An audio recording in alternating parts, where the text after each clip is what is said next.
Welcome to BSP Believer Skeptic Podcast. The commercial where two idiots debate weird phenomena. I'm Chris, I'm the believer. I'm Cody, I'm the skeptic. We are an LGBTQ paranormal comedy podcast. And proud members of the Podmoth Network. So, did you know there's a creature in Japan called a kappa that tries to suck a bejeweled life force out of your anus? What? I did not, and I'm not even going to try debunking that. Instead, I volunteer as tribute. Okay, so if you like your podcast a little spooky, a little mysterious, a lot gay, do we have the show for you? Just listen and subscribe to BSP Believer Skeptic Podcast wherever you listen to podcasts. And for more content, search BSPodPHX on social media or visit bspodphx.com.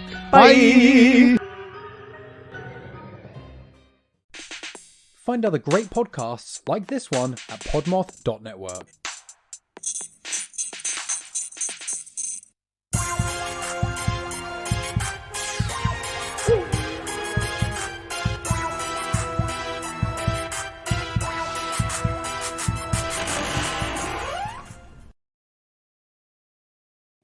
Hey, what's up, guys? Hey, what's up, you guys? Oh, Catherine. You do that shit to me all the time, so do not go pouty Powderson on me. Hey, what's up, you guys? Hey. How are you, Haley? I'm okay. How are you, Catherine? I'm pretty good. I'm feeling like I held in a sneeze because I didn't get to start the podcast, but that's fine. Just kidding. Today we are reading you some Campfire Stories. We have quite a few, so I don't know if they're all going to make it into this episode or if they're going to be split up over this month and next month. And if you guys want to submit a story, you can always send it to our Instagram or Facebook messages. That's probably the easiest place for us to get it, and that is Saturdays Are for the Ghouls. We are also on Twitter and TikTok, Saturdays Are for the Ghouls, and For the Ghouls on Twitter. So sit back, wait a second. I'd like to thank everyone who let us read their story or submitted their story. Mm-hmm. If I have a link to the story, they'll be in the notes. And thank you so much. And wait a second, Spooky Babes, you have a great week, and we will see you. Wait a second, I didn't mean that. Next week is True Crime Week, and I don't know what I'm going to do, but I'm going to be doing a true crime. So I'm sorry I didn't do it this month, but next month, we got the true crime for you. We got a doozy. Maybe. I don't know. And we will see you in your nightmares. My mother owned some stuff that was my great-grandmother's, and she's dead. This first instance is one my stepdad had a while ago that started this journey. My stepdad, who's basically my best friend, has diabetes, and he has trouble sleeping, so in the middle of the night, he goes out and grabs snacks and sits down at the table and eats it and goes back to bed.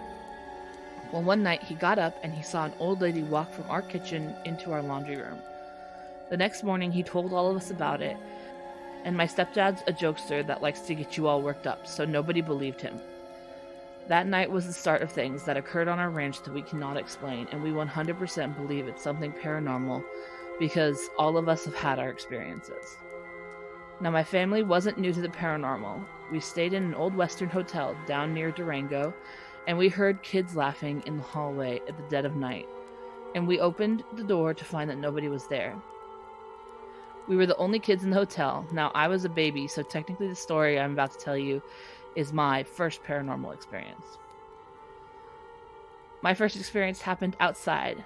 See, my stepbrothers like to come over every once in a while, and when they do, we like to play a game called hide and seek in the dark.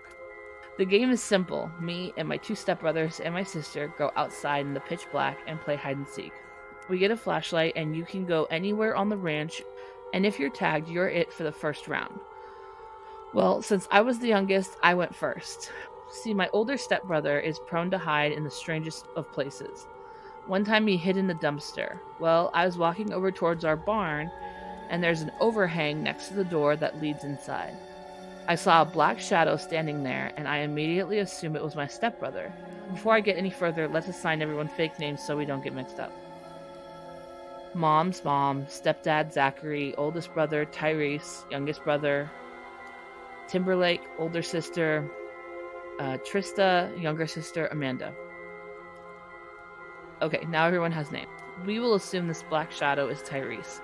So I turn off my flashlight so he doesn't see me. When I begin to approach, the shadow starts to move.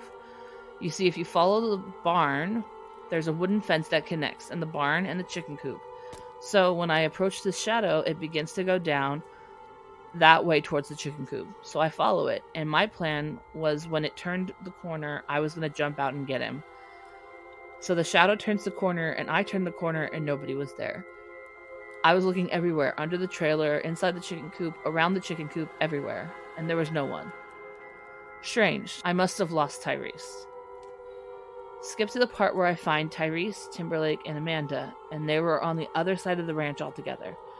So when I caught them, I asked who was over by the overhang at the bar. They all start laughing. What's so funny? Timberlake says, "What, are you fucking blind? We were over here the whole game." Mind you that they were on the completely other side of the property. My stomach dropped. I didn't tell them what I saw because I couldn't believe what I saw. A few weeks later, Tyrese and Timberlake leave. A few nights after they left, me, Zachary, and Trista were eating dinner. Zachary says, "What's over by the barn?" We all proceed to stare out the back glass door. We all looked out there, and there was an apparition of a man, clear as day, that ran into one of the stables with our Jersey cow. Now, where this stable was right next to where the overhang where I saw the shadow. Zachary grabs our double-barrel 12-gauge and heads out to the stable. He looks from the outside of the panels and doesn't see anybody. So he climbs inside the stable and looks around. Nobody's there.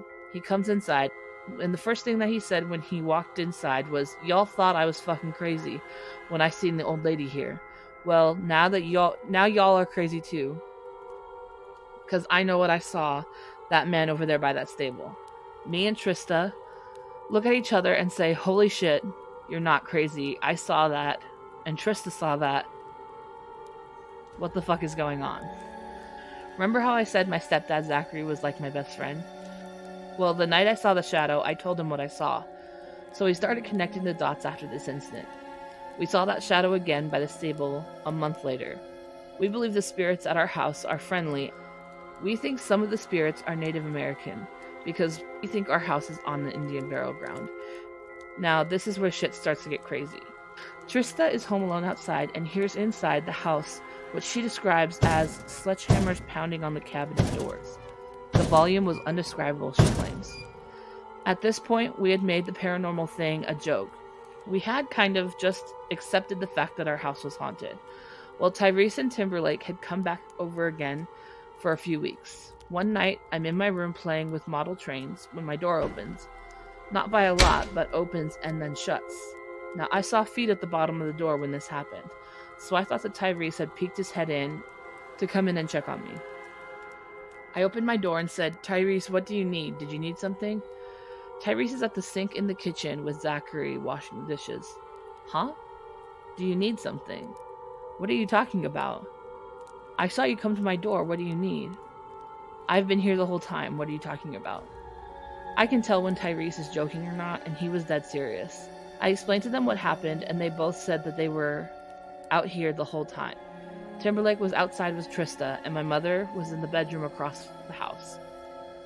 I thought that was super weird. And now this is where shit got super real. The next night, Tyrese is hungry and grabs a snack. He sits down at the table, looks up, and across from him at the table is an old lady.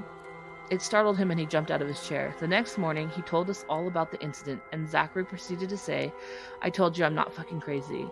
Skip to a few days later, and Tyrese is with my mom, and they're looking through a photo album. Something catches Tyrese's eye. He tells my mom to stop flipping the pages, and he then proceeds to point at a woman who he's never seen or met in his life, and he didn't know her name. He said, "That's the lady who was sitting across from me at the table." The lady who had pointed to was my deceased great-grandmother. Zachary claims that that's the woman who he saw walking from the kitchen to the laundry room. A few months later, I'm in the kitchen, home alone with Amanda, and I'm washing the dishes. I feel a tap on my shoulder, and I felt a full hand on my shoulder. I swung around and Amanda was across the kitchen. I asked her, "Did you just touch me?" "No." "Well, somebody did." "Okay, sure."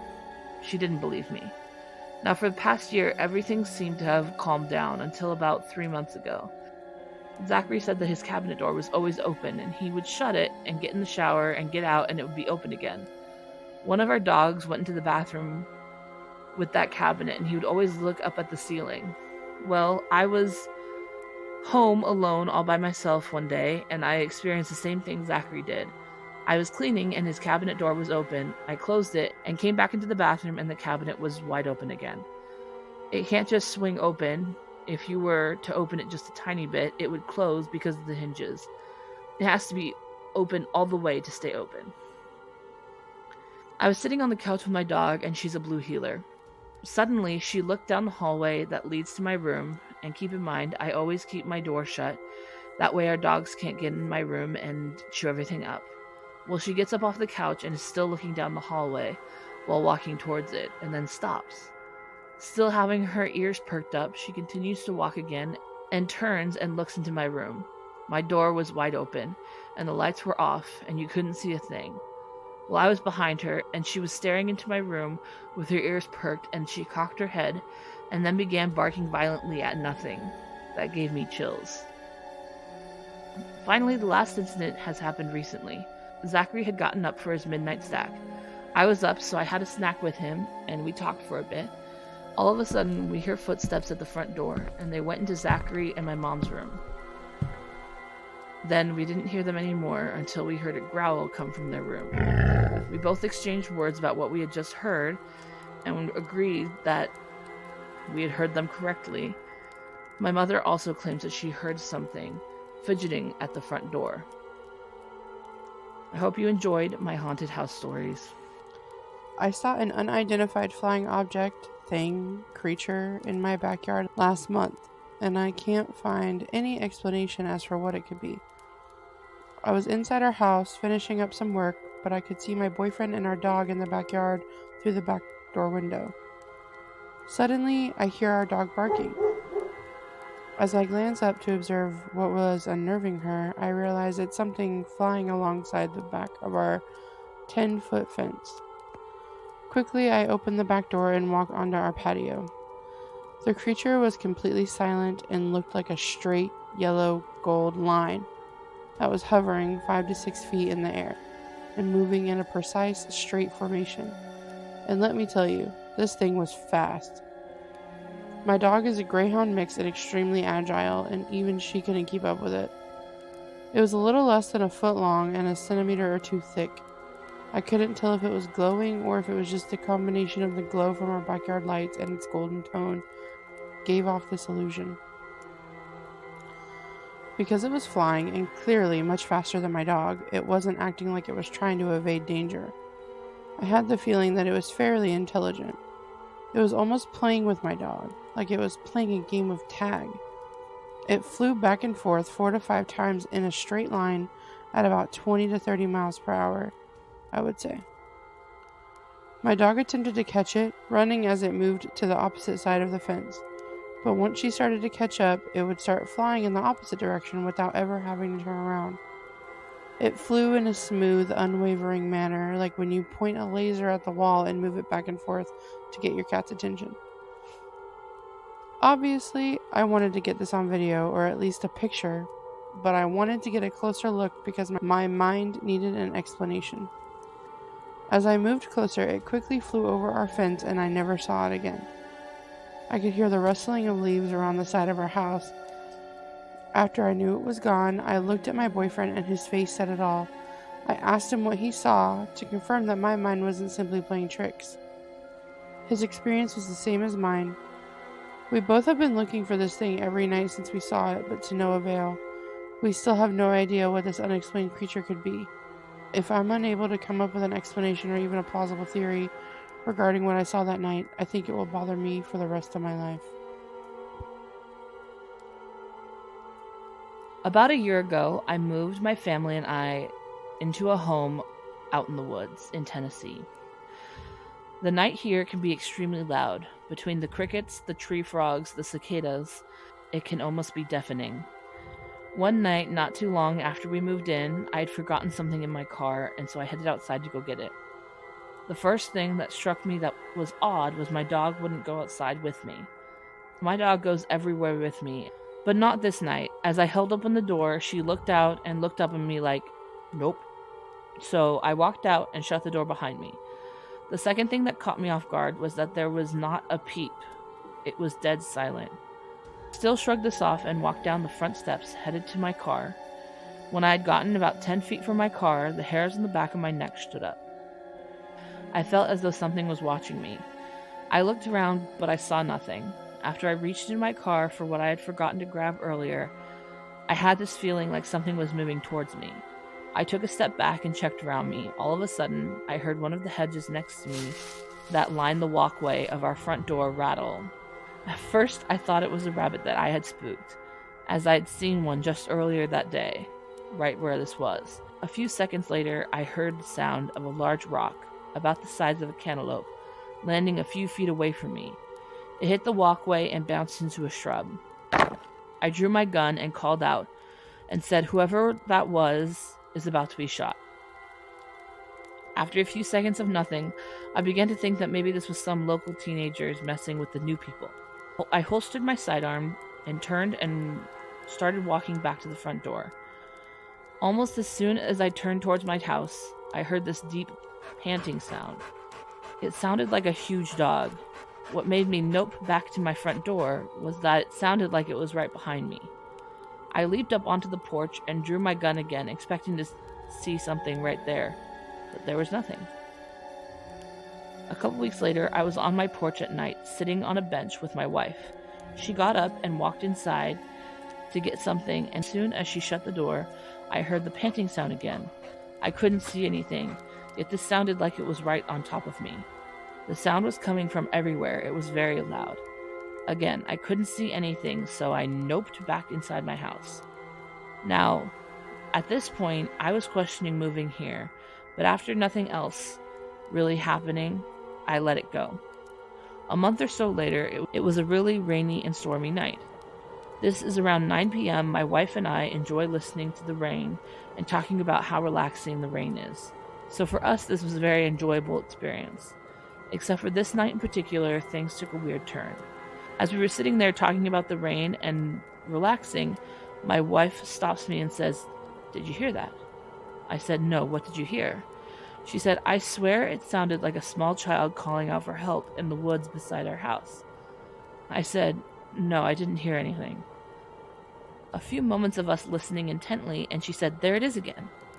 I said, "I didn't hear a thing, sweetie. Are you sure you're not hearing things?" She looked at me, offended that I didn't hear anything, and said, "No, I am positive. How could you not hear that? It's our son. I think he's out there, and I think he got lost." I said, "No, he's in the house sleeping on the couch." We then both looked through the blinds that were open right behind us, and we could see all of our children laying there. She said, "That's so weird. It sounds just like our son." I said, "Well, it isn't. It's him right there. Besides, I don't hear anything." She stands up and says, "Wow. He's really crying for help. I need to go look for him." Now, at this point, if you knew my wife, you would know she is absolutely creeped out by the woods.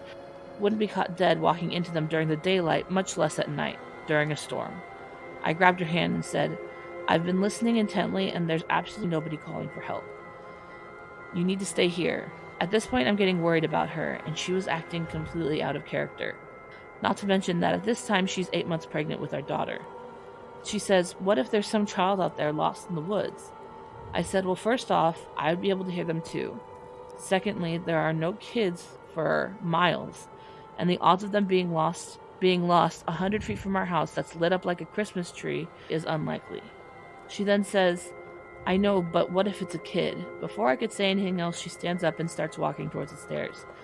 I jumped up and grabbed her hand again and said, "No, you're not. Get in the house. I don't know what's going on, but I need you to go inside."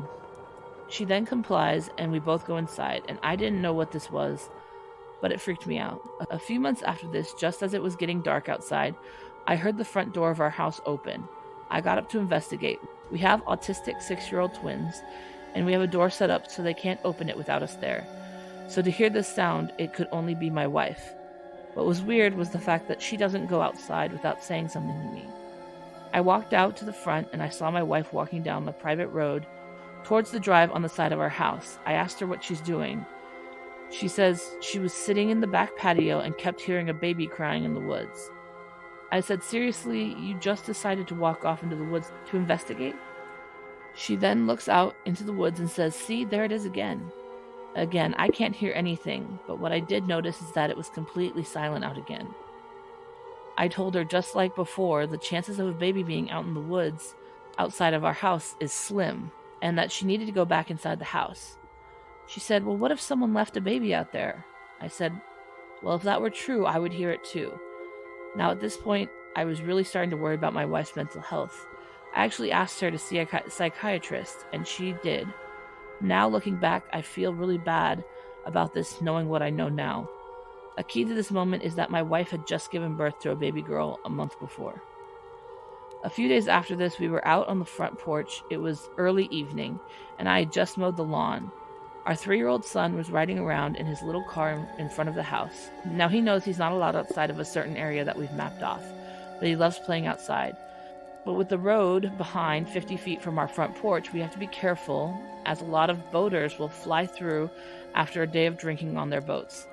As we were talking, we were both keeping an eye on him, and a neighbor drives by and stops to say hi for a second. This interaction took approximately 8 seconds. I looked over where our son was, and he was gone. I called out his name and ran over to the side of the house where I could hear his car on our side drive. I scolded him for leaving the area. He said something in his 3-year-old gibberish and pointed to the woods behind our house. I said he had 5 seconds to get back up to the front of the house or else. He admittedly pointed back in the direction of the woods and tried telling me something. I looked off in the direction of the woods and I assumed he had seen a deer or a squirrel or something, and I wanted to see it close up. I walked him back to the front of the house and he cried the whole way there. He got really upset that I wouldn't let him go into the woods. I just wrote this off as him being curious, as most 3-year-old boys are. Now, this instance isn't isolated, as our twins have done similar things, but nothing quite as extreme as this. There have been nights where we had laid down for the night and heard a loud bang on the side of our house on the wall behind our bed. It was so loud I jumped up to look outside the window. Our floodlight had come on, but I could see nothing. Now, the weird part about this was that our bedroom sits about 12 feet from ground level. I put on my slippers and grabbed one of my 12-gauge shotguns and walked outside to investigate. It was dead silent again. The floodlight that's on the side of the house had clicked off at this point, so I walked over to the end of the deck and shined my light around the yard. There was nothing. I walked around the house and shined my light around intently. As I approached the back side of my house, the hairs on my back and my neck stood up. I felt like someone was watching me. I shined a light in the trees, but again, nothing. I rounded the corner, and the first thing I noticed was that my 3 dogs that were in their area weren't making a peep. Now, our dogs have no filter and will bark at anyone and everyone, and this includes me. So to see them all hiding with their tails between their legs and not making a peep really had me worried. As I kept walking, all of a sudden, the crickets and frogs started making sounds again, as if someone had clicked on a switch. I walked back into the house and told my wife I hadn't seen anything. She shrugged and said, okay, as long as our dogs were okay. Due to the circumstances that night, I decided to let the dogs in and sleep with us. This very same thing has happened on all 4 of our exterior walls. It's random and annoying, but just like this instance, there's nothing going on outside. There have also been lots of times where we were sitting in the house as we watched a movie. My wife walked over to me and said, did you call me? I said no, and she swears she heard me call her name in her ear. She said that it was definitely my voice, but she didn't understand because it was so close, and I was a good 20 feet away from her in my recliner. The important part of this was that she was sitting at the table doing something, and the slider to the back door was open behind her. Now our back patio sits about 20 feet off the ground, and it's like a balcony, but it has no stair access outside. I think that the previous owner built it for barbecuing. There have been several instances where she would say that she heard someone whisper in her ear, but she couldn't make out the sound. Again, I kept thinking she was going crazy. The last thing I want to mention before we get to what happened is that I have a shooting range built behind my workshop on the opposite side of our property, next to the main road.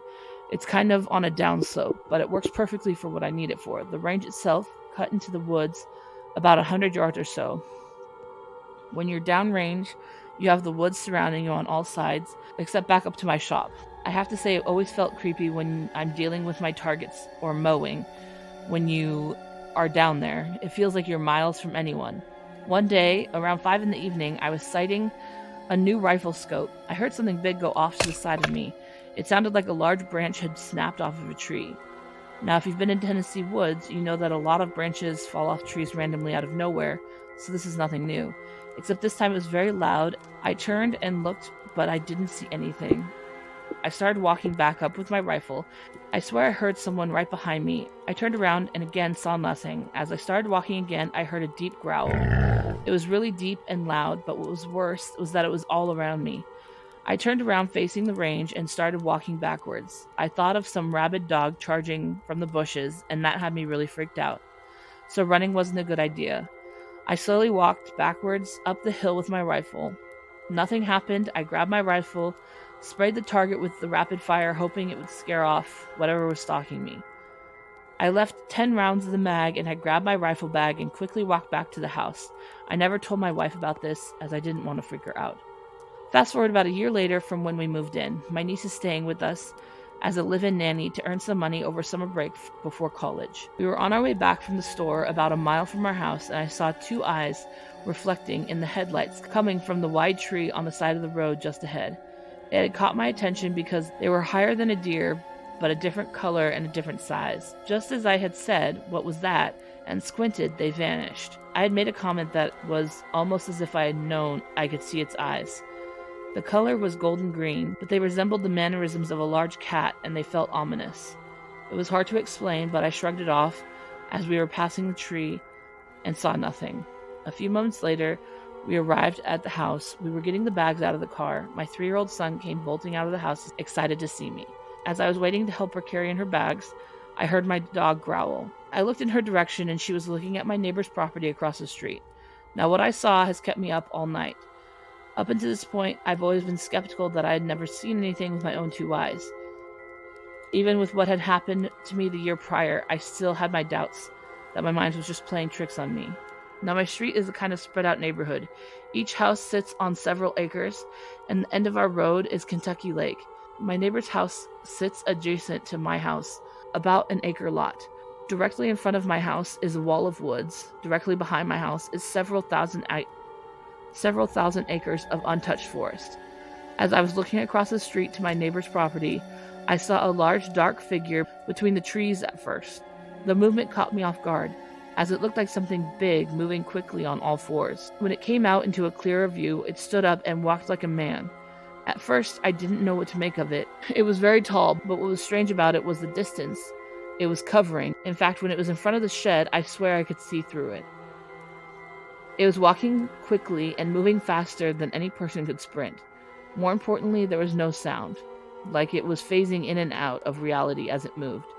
I said, "What the hell is that?" And I realized it was looking directly at us. It moved at an angle away from us to minimize its time out in the open and moving quickly as it could while still being silent. The hairs on the back of my neck stood up as I realized whatever it was stalking us. I told my niece to get in the house now. I grabbed my son and booked it inside and grabbed my gun and came back outside to see my niece still grabbing stuff out of her car. Knowing I firmly and clearly told her to get in the house, in disregard to my command, annoyed me, but I still watched over her without saying a word. As she was slowly walking, she turned towards the woods across the street from my house and suddenly bolted for the house. She ran up the steps in a panic state. I asked her what she saw, and her face was pale as a ghost. She said, "I heard something big in the woods walking loudly on the leaves, and when I turned towards it, I heard a deep guttural growl." I asked her why she hadn't come in when I told her. She thought that I was talking to my son. I told her what I had seen, and she wanted to get a closer look to see if she could see something. I told her that was not a good idea, and she went anyway. As she was walking down the driveway, I heard the sound of dry leaves crunching in the woods across the street.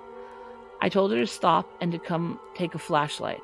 Now at this point, she's about 6 feet away from my wife's SUV. As she turned and started walking back to me, I caught a glimpse of something gray and hairy bolt from behind the SUV back across the street into the woods.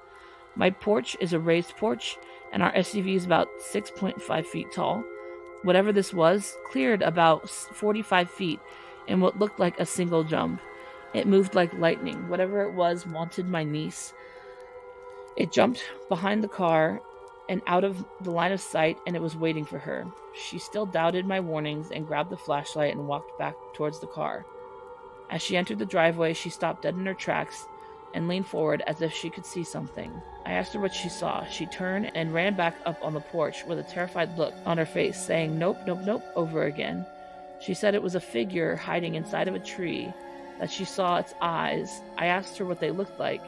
All she could say is that they looked dull and red at first, but when she got closer, they looked dead. I said, "What do you mean dead?" She said, "Where the pupils were looked gray, like the way eyes look when they go blind."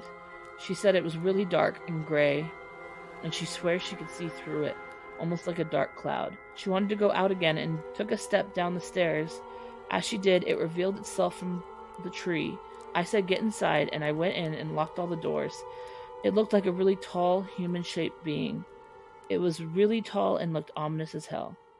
The next morning, we did a height comparison to the tree limb that we saw it stand over. It puts the height around 9 feet tall, and its eyes were about 6 inches apart. At this point, I don't know what this thing was, and after doing some research, I think it was a Glimmerman/crawler. I looked to see if there had been any other sightings in Benton County, but nothing. More importantly, I swear it would phase in and out, almost like the shadow of a person, but bigger and more ominous. Originally, I thought this was Bigfoot, but after doing a bunch of research, I believe it belongs here. One of the things that makes this fit is that it can communicate telepathically. This explains why everyone else could hear something that nobody else could hear. Secondly, it has a playback-like communication. So if it heard a dog panting, it was probably one of my dogs that it heard. My wife was actually hearing our son crying for help, as he had recently fell and cried for help. And the baby crying would be our newborn baby who she had just given birth to recently. It must have heard me calling my wife's name and kept it telepathically calling my wife's name with my voice. Another thing is that my niece had said that she felt compelled to go back outside to it. She said she felt like this thing was communicating with her somehow, and it wanted her to go back outside.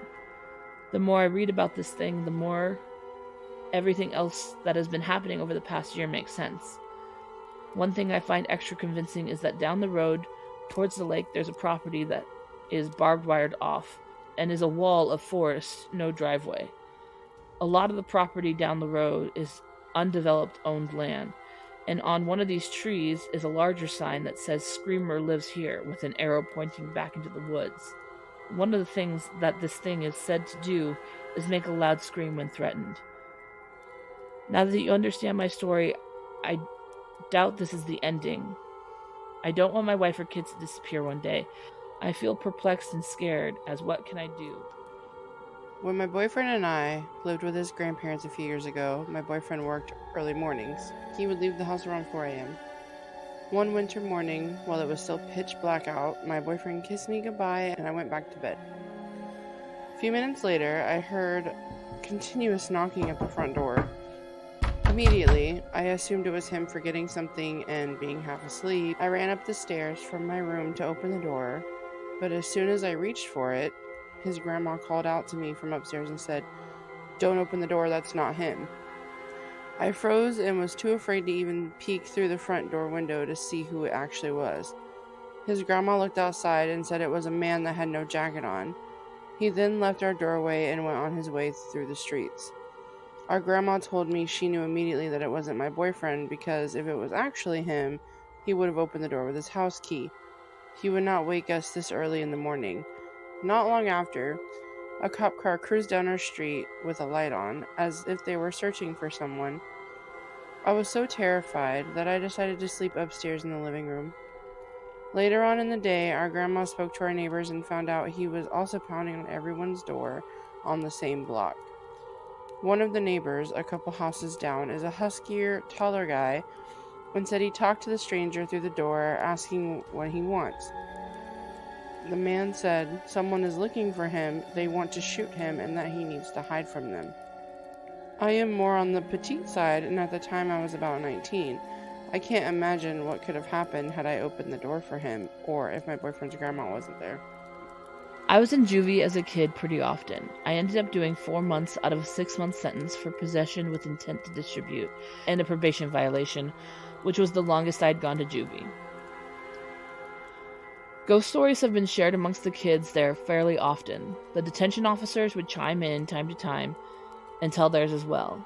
Some pretty hard to buy because it's juvenile detention, and there isn't much to do but tell stories, especially when talking through vents and toilets. One night, it was time for lockdown, bedtime. So we turned off all of our stuff and headed into our cells. This time of night, someone would usually talk to you through a vent. So we'd stay up a little bit after lockdown, unless you were tired. Sometimes we'd fuck around and even holler out the cell door saying insults to one another, or egging on the detention officers to come into the pod just to annoy them. This night, we thought someone was fucking around. We hear what sounds like wailing, like someone's pretending to be in pain, echoing through a cell door. And so a lot of the kids were yelling for them to shut the fuck up and banging on the doors and telling them to stop. A lot of threats were thrown around towards whoever was making that noise. Then the wailing sounded like someone was actually in pain, a guttural moaning and groaning. Sounds that you would hear from someone dying, absolutely terrifying to hear. I started to get chills down my back because it sounded unreal. Finally, the detention officers came in and turned on all the lights and started calling out for whoever it was, seeing as someone sounded like they needed medical assistance. They opened all the doors and told us to step out so they could figure out who needed help. The sounds kept going even after we had all stepped out and lined up downstairs. The sound was coming from the second level, from a cell that had no one inside of it.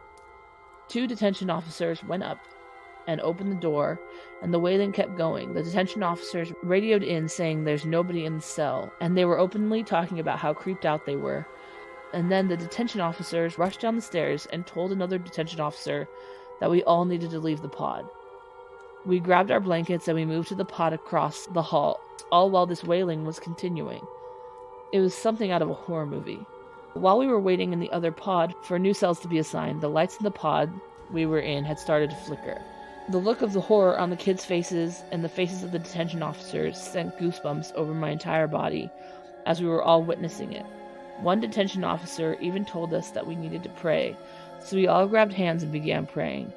Kids that hated each other were grabbing hands and praying. That's how wild this was. Eventually, we were all sent to our new cells and down for the night. The next morning, we were telling all the kids in the new pod about what had happened, and they were all shook. One detention officer had told us him and the other detention officer had saw a black coated figure around in the pod around midnight, stopping at different cells. We never got moved back into that other pod for the rest of my time being there. I saw that they ended up making it a rec room for the blue shirts, the kids with more privileges because of good behavior. I'll never forget the night of August 14th, 2021. I was fishing the river with my friend in a suburb of Minneapolis, St. Paul, Minnesota. We loved coming to this public park to fish because it was quiet and there was a nice sandbar to fish from. This park had a Sioux burial mound about a half-mile from our spot. After fishing for a better part of the day, we decided to leave at dusk. In order to get back to our vehicles, we had to take a trail through the woods, which was about a 5-minute walk. I put a clip-on light on the bill of my hat so we could see the trail. I remember when I first glanced to head down the trail, I saw 2 circular white lights that I assumed were fireflies. Once we got further down the trail, we were closer to the area where I had seen the fireflies. It was then that I saw a pair of eyes that were either highly reflective from my light or glowing white. It wasn't long before I could make out a body. It was a very large, white body on 4 legs, bigger than a wolf, but unnaturally skinny. I couldn't make out any facial features because its eyes were so bright. I wanted to warn my friend, but all I could manage to say was, "There's something there." We had no choice but to proceed because this was the only way back to our vehicles. This thing just stared us down, but didn't make a sound. My friend yelled at it to try and scare it away, but it didn't react at all. I yelled at it after she did, and it responded back, mimicking my voice. I honestly questioned myself and thought I was imagining things. So I yelled at it again, and it responded back at the same volume, same pitch, exactly like my voice. At this point, we realized this was not an animal. We both continued on the path in silence, but I maintained eye contact with the creature. I felt like this thing was ready to attack us at any moment, but it just stood there staring. Eventually, we were out of the woods and I could no longer see its eyes. We made it back to our vehicles and felt a sense of relief. I asked my friend, "Did you hear that talk back to me?" She said she did, and it sounded like my voice when it responded back to us. If she hadn't heard the voice, I would have assumed I imagined it. We went over what happened, and our stories were the same, except she said the creature had a wolf-like head. After our experience, my friend, who is Hmong, went to see a shaman. The shaman believed it was an evil spirit and performed a cleansing on her. She was still shaken up by the experience for several weeks. I tried to hire a spiritual advisor online, but when I described the experience and asked for a spiritual cleansing of my own, it said they were not available at this time. At the advice of one of my friends, I burned some tobacco and said a prayer that the entity would leave me alone. It took me several months to just feel normal again, but I still think about it on a weekly basis. I tried to do further research and contacted the management at the park. They said the park we went to had ancient Indian remains scattered along the river that were unmarked. They said there were more Indian remains in that park than any other parks they managed. I contacted several Native American friends and was told the entity we encountered was a skinwalker. I know skinwalkers are part of the Navajo culture, but from what I read, it checks more of the boxes more than any other supernatural being or cryptid. I'm kind of at the end of my rope with trying to figure this crap out. I live in a house, and over the course of the past month or so, strange things have been happening. Since I've noticed, things have been getting stranger. So it started close to a month ago. I kind of took note of a few things, though I didn't jump to any conclusions. These were things such as creaky noises, things like the TV being turned on when I had it off, and just random little sounds around the house. I considered this to be all explainable, which to a degree maybe it was. Point is, it didn't bother me. My girlfriend stays in the house with me a few times a week.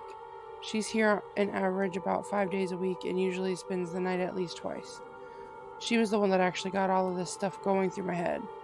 She has a tendency to panic about things, but I validate her concerns best I can. While I was working late one night, she let herself in with her key and started watching the basketball game. She said that she heard noises that sounded like someone was in the house. She left shortly after. I did an inspection of the house and found no signs of forced entry that I could tell. If it was someone, then they did a good job at covering their tracks. One day, we found that my cabinets had been opened, nothing taken, nothing moved, just opened. All of them.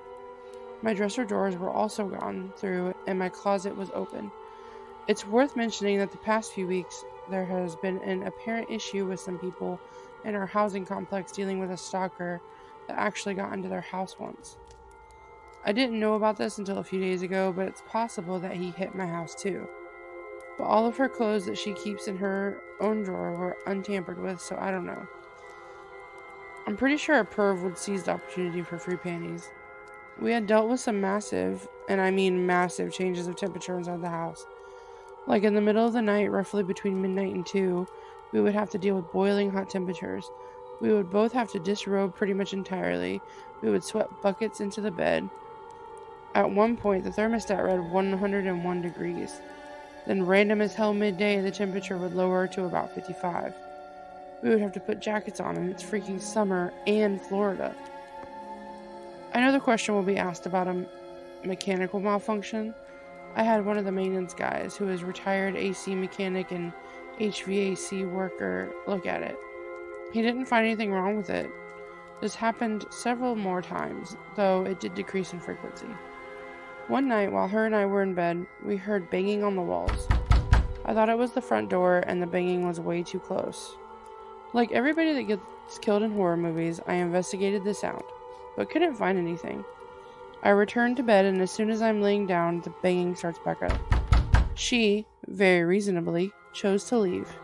I didn't blame her. I honestly thought it was somebody just screwing with us, but once again, I couldn't find any signs of forced entry.